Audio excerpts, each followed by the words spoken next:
Olá, meus queridos amigos, sejam todos muito bem-vindos a mais um vídeo do meu canal. Eu sou o Fábio e hoje o nosso vídeo é sobre história, sobre um aspecto muito importante da história de um país muito importante para a gente entender o século XX, que foi a União Soviética. Que comece a doutrinação!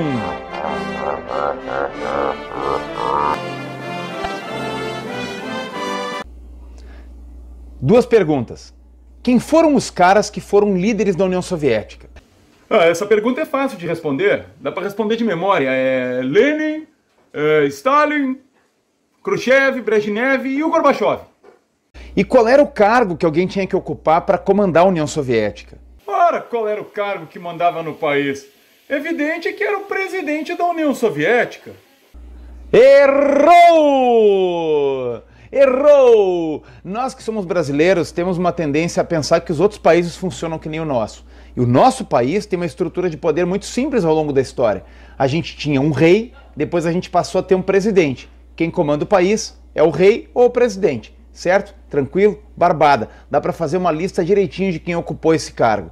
Aliás, a nossa presidência da República tem uma galeria de ex-governantes. A história da União Soviética é bem mais complicada, porque a estrutura de poder deles foi bem mais complicada do que a nossa. Foi uma estrutura de poder que mudou com o tempo e o cargo de comando do país não foi sempre o mesmo. E a lista de governantes que a gente pode colocar aí como caras que estiveram no topo é muito maior do que essa aí que a gente viu agora. Antes de explicar a estrutura de poder da União Soviética, a gente tem que entender como é que ela foi formada. A Rússia, até o final do século XIX, início do século XX, era um país com uma monarquia absolutista. Tinha o czar, que era o imperador, comandava o país sozinho, né? Ele colocava ali um conselho de conselheiros para dar ideias para ele, mas quem tinha a palavra mesmo era ele. Em 1905 houve um grande levante popular e aí o imperador Nicolau II ele estabeleceu a Duma. A Duma era um corpo legislativo que passaria a ter poderes de criar leis, fiscalizar o governo, mais ou menos, e em algumas épocas ele seria só um conselho consultivo também, porque tinha essa queda de braço de poder entre a Duma e o imperador. Isso vai se estender até 1917. Em 1917, durante a Primeira Guerra Mundial, o czar Nicolau II foi obrigado a abdicar do trono. E aí a Duma tomou o poder. Isso bem resumidamente, a Duma nomeou lá um governo. E a gente tem o governo provisório estabelecido em fevereiro de 1917. Só que nessa época existiam duas estruturas de poder popular que rivalizavam espaço. Uma delas era a Duma, eleita em eleições normais, né, democracia representativa, embora não fosse uma democracia, mas era assim que era eleita a Duma. E o outro corpo eram os sovietes. Sovietes eram conselhos populares de trabalhadores e camponeses e pessoas em geral, onde o povo se reunia num lugar para tomar decisões. A gente teve alguma coisa parecida com os sovietes no Brasil, parecida, digo assim, bem diferente, mas que lembra um pouco a ideia, que foi o orçamento participativo. Reunia o povo do bairro para decidir o que fazer com a parte do orçamento do município. Vocês devem se lembrar dessa experiência. É um exemplo tosco, mas é o melhor que a gente tem para exemplificar aqui no Brasil. Enfim, o soviete era uma reunião do povo num local e aí os sovietes tinham uma estrutura que era em camadas, né? Tu tinha o soviete local, dentro de uma fábrica, dentro de uma cooperativa agrícola, tu tinha um soviete regional, então um soviete menor, ele elegia seus representantes para a reunião do soviete maior. E aí ia indo, enfim, até chegar na esfera nacional. Mas era uma estrutura de poder paralela. Aí em outubro de 1917 acontece a Revolução Socialista, em que os bolcheviques tomam o poder e destituem o governo provisório, derrubam o governo provisório. E aí, claro que a Duma foi dissolvida, o governo provisório caiu fora, o Kerensky, que era o líder do governo provisório, fugiu do país, e aí toma o poder finalmente os comunistas e começa a Rússia socialista, que vai ser o embrião da União Soviética. E o lema dessa tomada do poder era todo poder aos sovietes. Aí os caras tomaram o poder naquela confusão infernal, né? Eles tinham o poder, na verdade, só sobre a capital, que era São Petersburgo, a cidade que depois seria chamada de Leningrado, e não tinham poder no interior, então não havia necessidade de uma grande estrutura nacional, organizativa e tal. Basicamente, o soviete de Petrogrado, de São Petersburgo, foi lá e elegeu um conselho e tinha um grupo lá de pessoas que ia comandar o governo, que era o Conselho de Comissários do Povo. Os comissários do povo eram pessoas escolhidas pela base, né, pelos sovietes, para serem os caras que no dia a dia iriam gerir as pequenas decisões da administração federal. E é claro que o primeiro presidente do Conselho dos Comissários do Povo, da Rússia socialista, foi o Lenin. Esse conselho iria governar o país até a criação de uma constituição para ele, uma constituição da Rússia socialista. Essa constituição saiu em 1918. Bom, a maior esfera de poder, a maior fonte de poder da Rússia era o Conselho dos Sovietes da Rússia, que era justamente aquilo que eu expliquei antes. Os sovietes locais elegiam seus representantes, vinha vindo, né? E tinha esse Conselho dos Sovietes da Rússia com representantes de todo o país, ou pelo menos no início, de todas as partes do país que eram governadas pelos socialistas, porque estava acontecendo a guerra civil na Rússia, né? E esse Conselho dos Sovietes, ele tinha o poder supremo. Só que ele não podia governar o país no dia a dia. Por quê? Porque ele se reunia 2 vezes por ano. Era gente vindo de todas as partes, era complicado e tal. Então, ele elegia, nessas reuniões, um Conselho Executivo Central, Comitê Executivo Central. Bom, só que não dá para tomar decisões de governo reunindo gente o tempo todo. Então, esse Comitê Executivo Central, ele elegia dentre seus membros um Conselho de Comissários do Povo, que era o que eu expliquei antes, eram ministros, pessoas, em teoria, iguais entre si. E esses comissários eram realmente nomeados para cada área. Tipo, tinha o comissário do povo para agricultura, o comissário do povo para guerra, o comissário do povo para indústria, sabe? Caras para comandar administrativamente, no dia a dia, o país. O Conselho de Comissários do Povo existiu até 1946, quando ele foi trocado de nome, na verdade, para Conselho de Ministros. É a mesma coisa. O primeiro presidente do Conselho de Comissários do Povo da Rússia, eleito em 1918, continuou sendo o Lenin, que era o grande ícone da Revolução. Em 1922, quando passou a existir a União Soviética, porque a Guerra Civil Russa chegou ao seu final e os bolcheviques venceram, e aí a Rússia, o antigo Império Russo, ele dominava várias outras nacionalidades, né? A Geórgia, um monte de países, um monte de povos ali dentro do Império Russo. E esses povos passaram a ter as suas próprias repúblicas socialistas soviéticas. Tinha a Rússia, a Geórgia, Ucrânia, tinha um monte de repúblicas socialistas soviéticas. Por isso que o país se chamava União das Repúblicas Socialistas Soviéticas. Agora ficou barbada de entender como é que funcionava o poder soviético, né?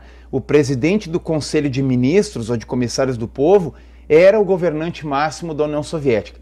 Barbada, tá explicada a história toda, todo mundo pode ir para casa.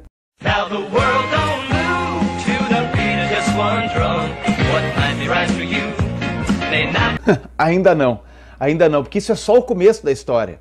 O Lenin governou o país até 1924, porque ele morreu em 1924. Ele morreu, tá entendendo? E aí a estrutura toda bagunçou. Porque é o seguinte, a União Soviética era um país com um regime de partido único.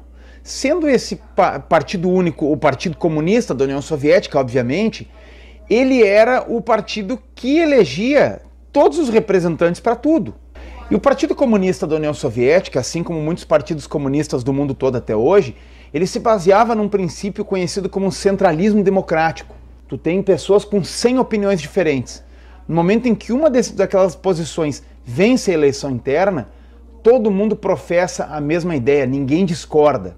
Democracia na hora de escolher, centralismo na hora de comandar, na hora de ter o discurso único. E aí, como consequência, quem detinha o poder no Partido Comunista detinha o poder, na verdade, sobre o país, porque tu decidia, né, quem ia ser filiado, quem não ia ser filiado, quem podia participar de votações, quem tinha documentação em dia, enfim, o partido decidia quem podia participar da vida política do país. E como consequência, a estrutura de poder do país era toda atrelada à estrutura de poder do Partido Comunista. E aí aconteceu um fenômeno muito interessante, porque o Partido Comunista da União Soviética, ele era liderado por pessoas brilhantes, pessoas com uma baita de uma cabeça, pessoas que se achavam intelectuais, super avançados e coisa e tal. Um desses caras era o Trotsky, que vocês devem conhecer, pelo menos já ouvi falar. E tinha um cargo, que era o de secretário-geral do Partido Comunista. O secretário-geral, na verdade, era um cara que fazia trabalho burocrático. Ele fazia atas de reuniões, ele organizava a papelada, as fichas de filiação, sabe? E é por isso que algumas figuras sem muita expressão na história soviética ocuparam esse cargo no começo. Até que o secretariado foi ocupado por um cara muito esperto chamado Joseph Stalin. O Stalin vocês conhecem, né? Pelo amor de Deus. O Stalin percebeu que, tendo na mão o poder de controlar a burocracia do partido, ele tinha o poder de controlar a burocracia do governo. Ele tinha o poder de colocar pessoas em posições certas e até mesmo, de vez em quando, de manipular as filiações ou não filiações e os credenciamentos para os congressos. Ele podia decidir as eleições do partido. E com isso vai acontecer uma transição de poder das mãos do presidente do Conselho de Ministros para as mãos do secretário-geral do Partido Comunista da União Soviética. Mas essa transição de poder vai ser lenta e gradual, porque quando Lenin morre em 24, o Stalin já tem um poder considerável e ele tem que dividir o poder com mais dois caras. Um deles é um cara chamado Grigori Zinoviev. E o Zinoviev, ele era um cara muito atuante na Internacional Socialista, ele fazia os contatos externos do partido, ele inclusive teve por trás daquela tentativa de implementação de uma república socialista soviética na Alemanha, logo no fim da Primeira Guerra Mundial. Um outro cara importante nesse processo que divide o poder com Stalin no começo é o Lev Kamenev. O Kamenev, ele tinha sido um cara de confiança do Lenin. Quando o Lenin ficou doente, logo depois de ser baleado, porque o Lenin veio doente, né, até morrer em 24, ele tinha passado várias épocas assim, convalescente, coisa, o Kamenev chegou a ocupar a presidência do Conselho de Ministros, do Conselho de Comissários do Povo durante um período. Até que no fim da gestão do Lenin ele perdeu espaço para um cara chamado Alexei Rykov, mas o Kamenev ainda era um cara muito importante e o Stalin precisava dele para controlar o país. Aí, em abril de 1925, portanto no ano posterior à morte do Lenin, acontece um momento em que fica muito claro que nem o Kamenev e nem o Zinoviev eles tinham mais poder nenhum. Porque acontece um congresso do Partido Comunista da União Soviética em que eles debatem justamente a questão do internacionalismo, né? Se o importante é expandir a revolução para outros países ou se o importante é construir o socialismo só num país. O Stalin é a favor do socialismo num país só, fortalecer a União Soviética para depois pensar na expansão estrangeira do regime. E a outra linha é a linha que o Trotsky defendia, né, o internacionalismo revolucionário, coisa e tal, que é a linha que o Kamenev e o Zinoviev defendem e querem botar para frente. E eles se veem completamente anulados nesse congresso, em abril de 1925. Fica muito claro que o Stalin não precisa mais deles, mesmo porque o malandro do Stalin ele já tinha feito aliança com outros dois caras. Um deles era o Alexei Rykov, que era o atual presidente do Conselho de Comissários do Povo, do Conselho de Ministros, o cara que, teoricamente, tinha mais poder na União Soviética, embora ele não tivesse, quem tinha era o Stalin, que tinha a máquina burocrática na mão, e o outro cara é o Bukharin. O Bukharin era o cara que comandava, dentre outras coisas, o jornal Pravda. Pravda em russo significa a verdade. O Pravda era o jornal que dava a versão oficial, a verdade que todo cidadão soviético tinha que acreditar, a versão oficial do governo da realidade. Então o cara tinha o poder na mão, ele tinha a burocracia, ele tinha o chefe nominal de Estado do país e ele tinha o cara que determinava a opinião pública. Não precisava mais do Zinoviev e do Kamenev, os dois foram chutados e adeus. 1925.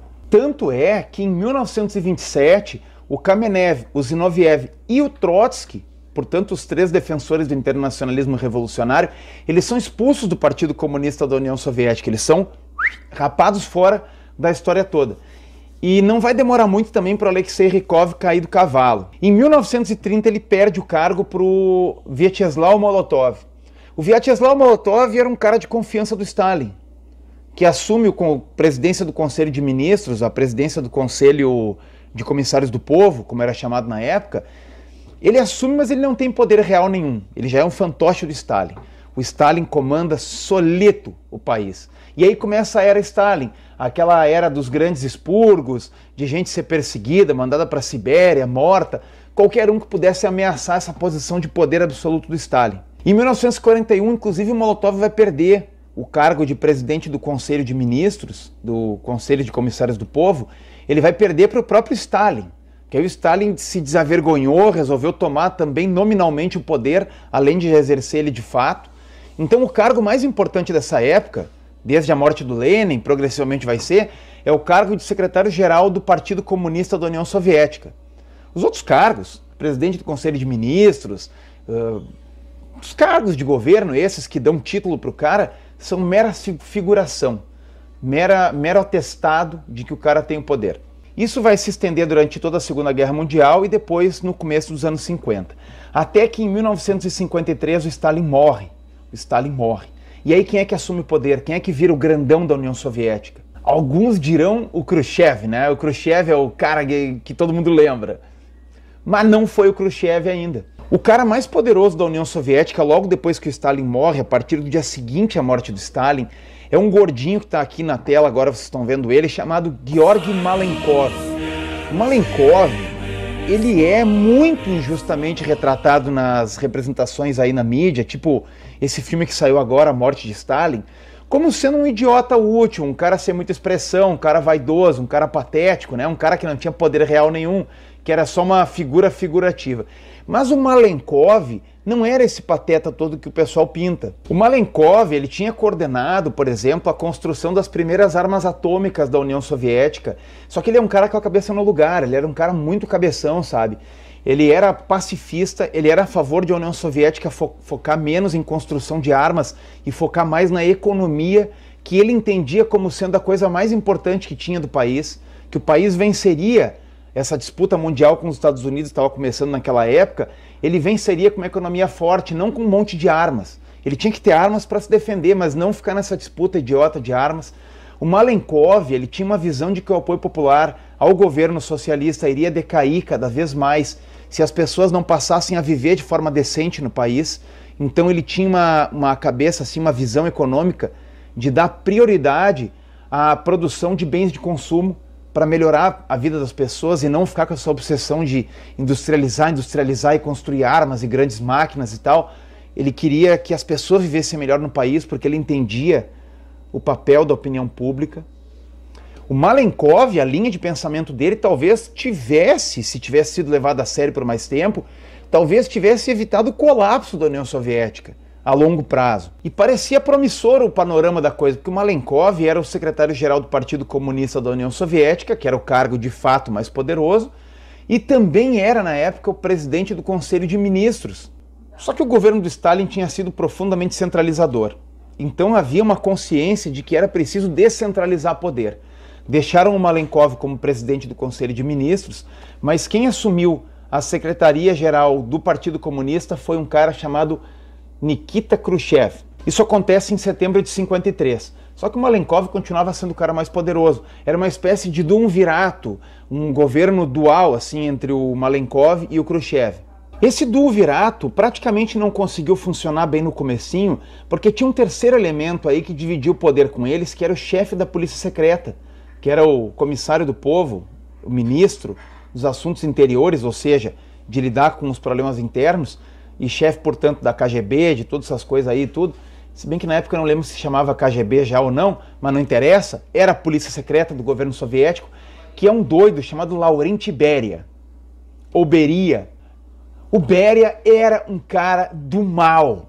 Ele mandava matar gente à torta e à direita só porque achava que tinha alguma suspeita que o cara pudesse ser um opositor. Era um pedófilo de marca maior, entendeu? E ele infernizou a vida dos outros dois caras, do Malenkov e do Khrushchev, no comecinho do governo dual deles. Até que em dezembro de 53, o Beria finalmente foi julgado, eles botaram ele em julgamento. Nesse filme que saiu agora, A Morte de Stalin, que eu já mencionei antes, o julgamento do Beria acontece em questão de segundos, né? Uma trama ali, um assassinato, na verdade. Na realidade não foi assim. O julgamento do Beria levou meses, levantaram um monte de evidências. O cara era um monstro. E ele morreu, foi executado muito justamente. E aí ele caiu fora do jogo. Então a gente tem Malenkov e Khrushchev.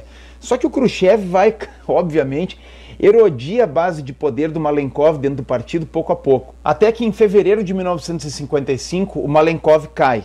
O Khrushchev consegue tirar ele dali do poder, da presidência do Conselho de Ministros. E ele nomeia um cara chamado Nikolai Bulganin. E aí vocês devem estar se perguntando, então o governo era dividido entre o Khrushchev e o Bulganin. Não. A gente volta àquela velha situação que o Stalin tinha com o Molotov, em que o presidente do Conselho de Ministros, em tese, é o cara mais graduado do país, mas não tem poder real. Quem comanda de verdade é o secretário-geral do Partido Comunista da União Soviética, que é o Khrushchev. Então em 55 começa de fato a era Khrushchev. Em 56 ele vai fazer aquele discurso secreto no qual ele denuncia os crimes do Stalin e começa a fazer um meia-culpa pelo período stalinista, embora ele tenha sido um cara importante durante o governo do Stalin, foi um cara crucial no governo do Stalin, né? Ele comandou muitas ações, por exemplo, ele era o comissário mais importante da região da Ucrânia, bem na época das coletivizações forçadas de terras e tal, né? Ele teve uma importância na Segunda Guerra Mundial também. Ele foi encarregado de montar aqueles grupos sabotadores que ficariam atrás das linhas alemãs, né? Criando ali aquela bagunça e minando a infraestrutura e a logística do exército alemão, que foi muito importante para o resultado da guerra. Então, ele era um cara de confiança do Stalin. Só que aí em 56 ele, já com o poder total nas mãos dele de 55, ele faz esse discurso dizendo que o Stalin era um monstro, que criou um culto à própria personalidade e que agora o país seria diferente, que ele era o máximo, que ele era o cara do futuro e tal. Não vai ser bem assim a coisa, mas enfim. De qualquer forma, o Malenkov está fora do jogo e o Khrushchev está no poder total. Em 57, no ano seguinte, o Malenkov vai inclusive montar uma conspiração para tirar o Khrushchev do poder, só que essa conspiração não dá certo. E aqui a gente vê a diferença entre o Khrushchev e o Stalin, porque o Malenkov não morre, ele não é assassinado nem mandado para a Sibéria, ele só é demovido e colocam ele na direção de uma usina hidrelétrica lá no Haikouparta, no Cazaquistão. No Cazaquistão, não estou brincando, Cazaquistão. Eu não disse Cazaquistão só para dizer que era longe, é no Cazaquistão que mandaram ele. E ele vai ficar lá até se aposentar. O Malenkov vai morrer de velhice em 1980, se não me engano. 88, o Malenkov morreu em 88. Em 1988 morreu o Malenkov, na verdade. Me desculpa, gente. Pô, eu tinha 7 anos de idade, eu vivia ao mesmo tempo que o Malenkov, cara. Eu tô ficando velho. E o Khrushchev segue então o governo dele, de 57 em diante, com o Nikolai Bulganin na presidência do Conselho de Ministros. Mas o Khrushchev que manda no país completamente. E essa época da história soviética é uma época muito rica, muito legal de se estudar, né? Porque é a época do apogeu soviético. É a época em que a União Soviética parecia estar rumo a superar os Estados Unidos no futuro, sabe? Literalmente, a economia soviética crescia num ritmo que até os analistas americanos acreditavam que por volta dos anos 80 a União Soviética passaria os Estados Unidos. Então foi uma era de ouro, né? Em 57 conseguiram mandar o primeiro satélite para o espaço, o Sputnik. Em 61 mandaram o primeiro homem para o espaço, o Yuri Gagarin. O governo do Khrushchev foi muito focado em acabar com o problema de fome na União Soviética. Então ele fez lá um esforço tremendo para cultivar terras que eram estéreis. Teve um pouco de doideira dele nesse sentido? Teve, mas foi um esforço muito válido. Houve um foco, talvez não tão grande quanto o Malenkov queria, mas houve um foco ali na produção de bens de consumo, então a vida do soviético comum melhorou muito.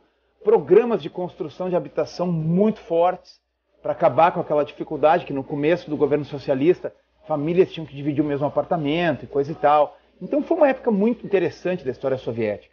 Só que o Khrushchev tinha seus problemas, né? Ele era meio doido literalmente. O cara foi para uma reunião da ONU, batia com um sapato na mesa para protestar contra um discurso de um outro cara.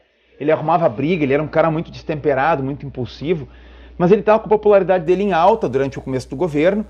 Essa popularidade era tão grande que em 1960 ele conseguiu tirar o Bulganin da presidência do Conselho de Ministros, porque ele não confiava plenamente no Bulganin, então ele ficou com um poder mais absoluto ainda.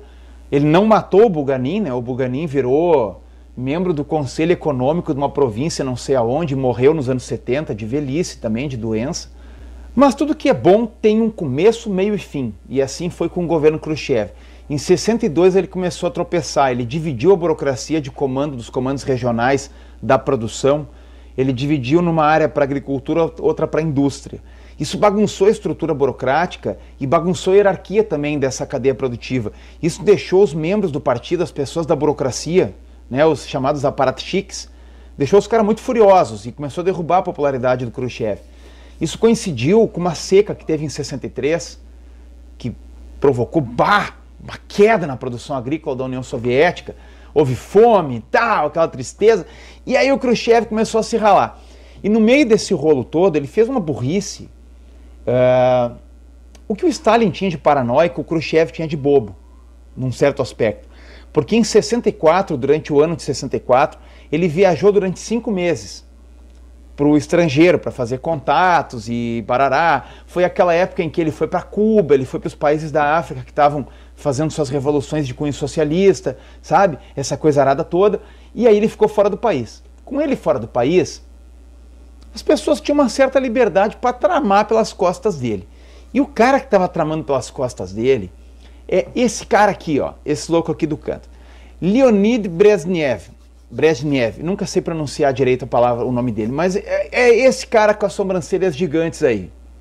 Esse cara aí, ele ficou famoso na história como um cara gordão, lento, paquiderme, né? Mas ele na juventude até que tinha uma cara de galãzinho da Malhação, né? Em outubro de 64, o Khrushchev tirou férias, e aí ele foi para a Geórgia. A Geórgia era uma região do sul da União Soviética, hoje é um país, a Geórgia, né? É um lugar quente e tal, perto do Oriente Médio ali, e o cara foi de férias, né? E aí, no meio das férias, ele foi convocado para uma reunião extraordinária do Conselho de Ministros. A pauta alegada era agricultura, decidir sobre agricultura, mas ele foi sabendo que tinha uma coisa acontecendo de errado. Chegou lá, ele parou no aeroporto em Moscou, os caras já cercaram, os agentes da KGB já cercaram ele, levaram ele para o Kremlin, e lá no Kremlin os caras deram a real para ele. Velho, seguinte, cara, nós vamos te tirar, tu pode ser tirado, tu pode sair. O que tu prefere? Naquela mesma noite, o Khrushchev, ele falou para um amigo dele, né, e pediu para passar o comunicado lá para o conselho também. Ele disse o seguinte, eu vou ler as palavras dele, traduzidas aqui. O melhor que eu posso, né, traduzir. Eu estou velho e cansado, mas fiz o que era mais importante. Ou alguém, por acaso, poderia sonhar em dizer ao Stalin que ele não servia mais e deveria se aposentar. De alguém que fizesse isso, não sobraria nem uma poça úmida. A gente diria que não restaria nem sombra do cara, sabe? Nem sinal do cara.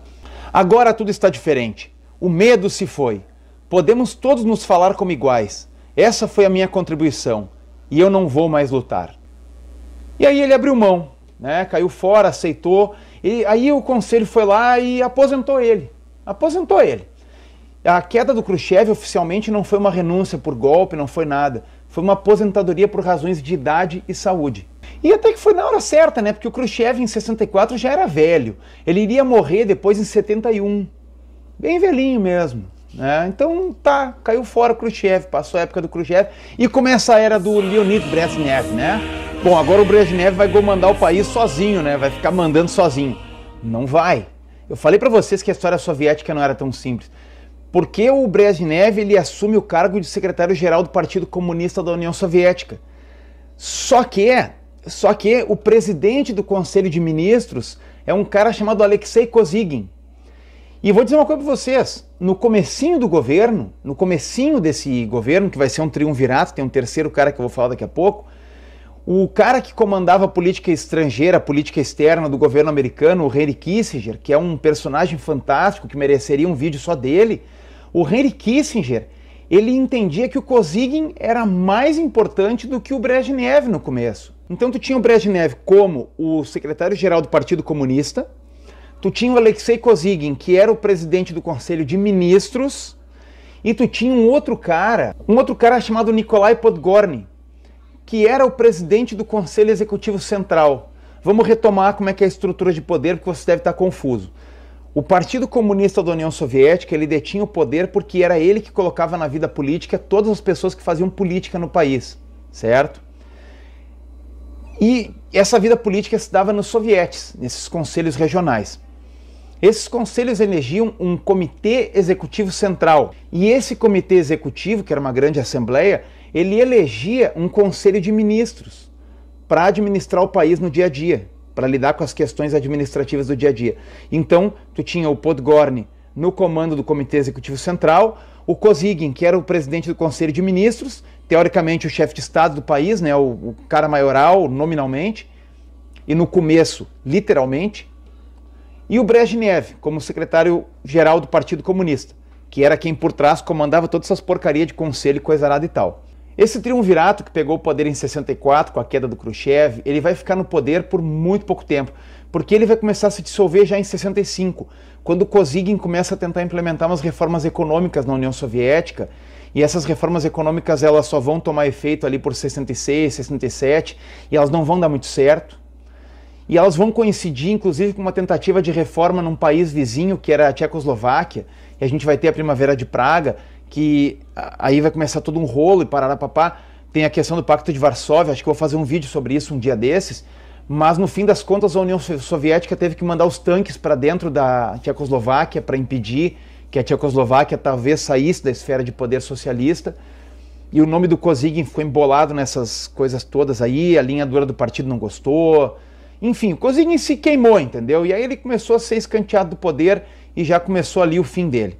Mas o Kosygin continuou no cargo de presidente do Conselho de Ministros, só que sem poder nenhum, anulado pelo Brezhnev. E ele iria ficar nesse cargo, o Kosygin, até 1980, que é quando ele ficou velhinho, daí ele morreu, né? Ele ficou doentinho e morreu. O outro cara, o Podgorny, ele vai ficar na presidência do Conselho Executivo Central até 77. Ele teve as bases dele erodidas pelo Brezhnev pouco a pouco e tal, mas ele acabou sendo escanteado bem lentamente. O Brezhnev não era um cara de ações drásticas, ele cozinhou o Podgorny até poder tirar em 77 o cara. E aí a gente teve novamente aquele fenômeno, né, do poder ser dividido entre algumas pessoas e no fim das contas o secretário-geral do Partido Comunista ficar com o poder absoluto, que é o que acontece a partir do final dos anos 60 na prática com o Brezhnev, embora a gente saiba aí que o Podgorny e o Kosygin continuavam nos seus cargos.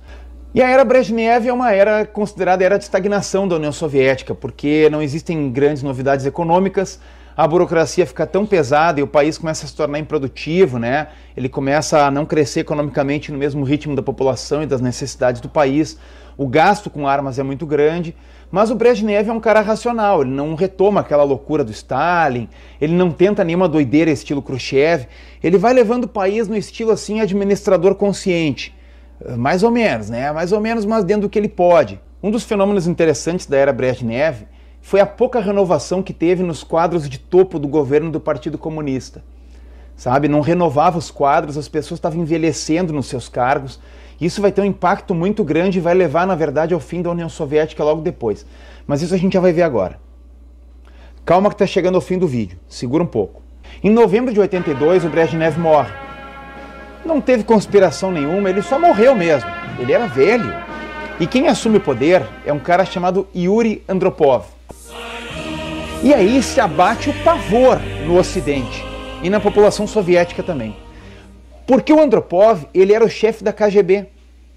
Ele era o temido chefe da KGB, era um cara da linha dura soviética.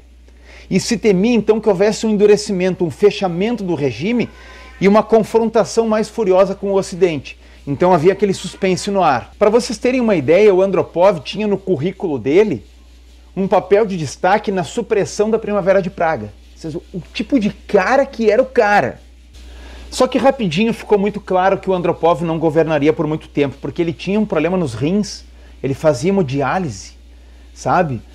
O cara era velho, velho, todo o corpo diretivo do país era velho, velho de cair assim. E tinha até uma piada na União Soviética, uma piadinha assim que rolava, o pessoal dizia assim, por que que o Andropov não viaja para o estrangeiro que nem o Brezhnev viajava? Muito fácil, porque o Brezhnev funcionava a bateria e o Andropov é ligado na tomada. Essa piada era porque o Brezhnev tinha um marca-passo, a bateria no coração, e o Andropov fazia hemodiálise direto, né? Tinha que ficar ligado naquela máquina grande. Vocês veem que o humor soviético, né, era uma coisa de louco assim, né? Mas também os velhinhos governando assim, caindo, né? E de fato caindo mesmo, porque em fevereiro de 84 o Andropov morreu. Mas o Andropov fez algumas coisas importantes no governo dele. Uma delas foi bater pesado na corrupção. Ele tentou atacar o problema de improdutividade do trabalhador soviético, ele mandava prender quem faltava ao trabalho, tu vê que tipo de louco. E teve um troço especialmente importante que ele fez, que foi o seguinte, ele promoveu nas linhas do partido e foi trazendo para cima um cara que ele viu lá que era um gurizão muito bom, um gurizão inteligente, que podia ser importante para o futuro da União Soviética, um garotão muito mais jovem do que ele, né? Depositou nesse cara promissor as fichas dele. Como é que era o nome desse garoto? Will Smith. Não, mentira, não era o Will Smith, era o Mikhail Gorbachev. Bom, o Andropov morreu em fevereiro de 84 e aí assume o vice-secretário, o segundo secretário do Partido Comunista, chamado Konstantin Chernenko. O Konstantin Chernenko vai ser o governante mais icônico dessa era pós-Brezhnev que vai ter. Porque o Chernenko já assume o poder completamente doente. O Chernenko, ele vinha de uma família muito pobre da Sibéria, ele tinha entrado para os quadros lá do Partido Comunista nos anos 20, na juventude, tinha feito um trabalho de propaganda. Anos 20 eu disse, gente, vocês imaginem a idade da criatura, né? Que ele já era bem idoso. Ele passou a maior parte do mandato dele hospitalizado, na verdade. Mas só que isso não era conhecido do povo soviético. As pessoas sentiam que tinha um troço errado, mas não era aberto, sabe? O mundo inteiro tentava entender quem era esse Chernenko, por que ele aparecia tão pouco. E aí no começo de 85 teve uma eleição importante e foi transmitido ao vivo ele indo votar. É uma cena aterradora. Em 85 mesmo o Chernenko morreu. Morreu. E o Partido Comunista e o Conselho de Ministros e toda a burocracia soviética tinham uma missão importante: eleger um novo líder. E, geralmente a pauta dessas reuniões e eleições é centrada no poder de cada um, no quanto cada candidato consegue mobilizar de bases e tudo mais. Mas nessa reunião foi diferente, essa de 85. Os caras pararam e tiveram a seguinte conclusão: nos últimos 3 anos, nós mudamos de governante 3 vezes. Morreu Brezhnev, morreu Andropov, morreu Chernenko. E todo mundo nessa sala que assumiu o poder, com certeza morrerá no começo do mandato. Então nós temos que parar com isso. O país precisa de estabilidade, precisa de um governante que pelo menos aguente governar. Então eles olharam no salão, olharam para o membro jovem que podia assumir essa tarefa, um cara com saúde ainda, e encontraram, aos 54 anos de idade, um cara chamado... Era o Mikhail Gorbachev. Agora sim vai chegar a época do Gorbachev governar o país. Mikhail Gorbachev foi colocado no comando do país, secretário-geral do Partido Comunista e todos aqueles cargos maravilhosos, em 85. E o governo Gorbachev, ele tinha o potencial de transformar a União Soviética numa coisa super fantástica. Por quê? O Gorbachev chegou, olhou... Ele, na verdade, foi o primeiro governante soviético que não viveu a Revolução de Outubro, que não viveu a Segunda Guerra Mundial, sabe? Que era criança e tal. Ele chegou ao poder e era o primeiro governante soviético que não tinha vivido essa fase inicial do socialismo de guerra, guerra civil e coisa arada e tal. E ele tinha a visão de alguém que cresceu na União Soviética, alguém que não conheceu a Rússia pré-revolucionária. Então ele começou a ver o seguinte: gente, nosso país, né... A Rússia era um país atrasado, super ruim, o povo passava fome. A gente fez grandes progressos, a gente industrializou o país, a gente acabou com aquelas ondas de fome horríveis que tinha no começo. Então, a União Soviética trouxe, o socialismo trouxe progressos materiais para o povo russo e para os povos ao redor. Só que assim, as pessoas não têm liberdade, as pessoas não têm acesso a bens de consumo. As pessoas comem uma comida sem graça, pouco variada, tem fila para pegar comida. Então é o seguinte, nós vamos liberalizar a imprensa, nós vamos democratizar a política e nós vamos focar numa economia voltada ao bem-estar do cidadão. Bens de consumo, alimento, coisas legais, para as pessoas gostarem de viver na União Soviética. Se tu for ver, o cara tinha uma visão meio na linha junto com a do Malenkov, aquele cara que a gente falou lá atrás. Só que tinha uma diferença. Se o Malenkov e toda aquela turma tivessem tido essa visão e colocado lá para frente e conseguido levar ela adiante lá no final, no início dos anos 50, ainda dava tempo de salvar a União Soviética. O povo não teria ficado tão cansado e tão enfarado do troço. Agora, nos anos 80 já era bem difícil. A popularidade dos regimes socialistas no leste europeu estava muito em baixa. O povo estava muito cansado de ser oprimido, de sofrer, de passar privações. Tá entendendo? Então, quando o Gorbachev começou as reformas dele, aquilo foi entendido como uma senha para abandonar o socialismo. Não era a intenção do Gorbachev no começo. E aí começou a acontecer aquela queda do mundo socialista, né? A Alemanha, Piriri Pororó, foi e tal. Mas o Gorbachev, ele ainda acreditava que dava para reformar a União Soviética e levar adiante o regime, tornando ele melhor para o povo, mais democrático, mais aberto. E para isso havia um obstáculo, que era o regime de partido único. Esse regime de partido único foi o que levou, por exemplo, o Stalin a pegar o poder lá no começo, quando Stalin tomou poder. Porque como o partido é único, e como eu já disse, ele comanda toda a máquina política que elege o governo, que na verdade é só um fantoche do partido, então o secretário-geral do partido ele tem poder total, porque ele comanda a burocracia que elege o governo e os corpos diretivos do partido. E o Gorbachev viu que isso não podia continuar, que tinha que ser criado um cargo dentro do governo que tivesse um poder real que fosse acima da estrutura do partido. Até porque se ele conseguisse transformar a União Soviética num país com vários partidos políticos disputando eleições, tinha que ter um cargo que o cara pudesse ter o poder político sem ser chefe de um partido, que era o Partido Comunista. Então, em 1990, ele cria o cargo de presidente da União Soviética. Presidente da União Soviética. E vocês aí sentados na minha frente, muitos de vocês, que acreditavam que o Stalin, o Lenin e o Khrushchev, o Brezhnev, que esses caras tinham ocupado a presidência da União Soviética, né?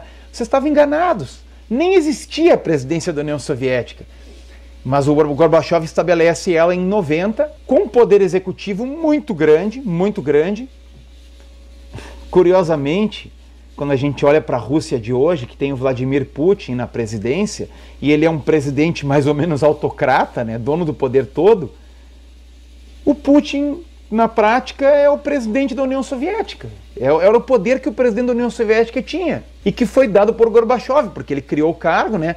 Então ele sai dessa posição de secretário-geral do partido, que tem aquele poder indireto, mas direto, desde o Stalin, ocupa cargo na burocracia do partido e também na burocracia nacional, e ele vira o presidente da União Soviética com grandes poderes, não vamos pensar aqui que é uma democracia liberal, né? E ele fica nesse cargo até 91. Em 91 acontece o quê? Vocês sabem, vocês lembram?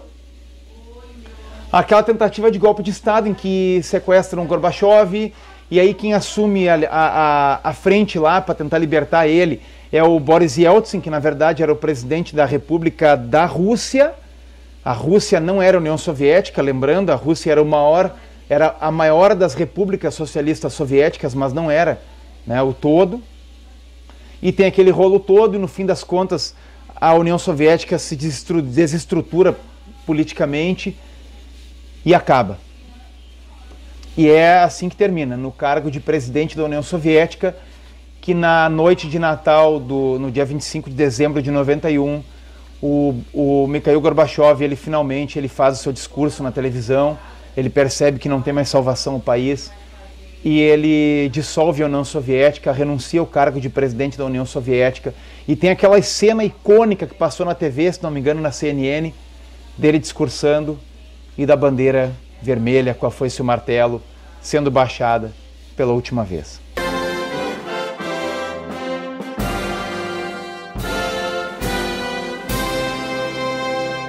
E graças a Deus acabou. Gente, eu sei que eu não tenho grande maquinário, eu sei que não tenho grande cenário, eu sei que meu roteiro talvez não seja o melhor, mas o meu esforço é muito grande para explicar a história para vocês da forma mais imparcial, mais camarada e mais compreensível possível. Então, eu peço que vocês recompensem esse meu esforço aí, curtindo o vídeo, se inscrevendo no canal. Vocês podem ver, tem um conteúdo bem legal aí. Falou, gente! O que o senhor pode falar aqui para a população brasileira, para a nação brasileira, sobre o plano Ursal? O senhor tem para dizer? O plano Ursal, União da República Socialista Latino-Americana. Tem algo a dizer para a nação brasileira?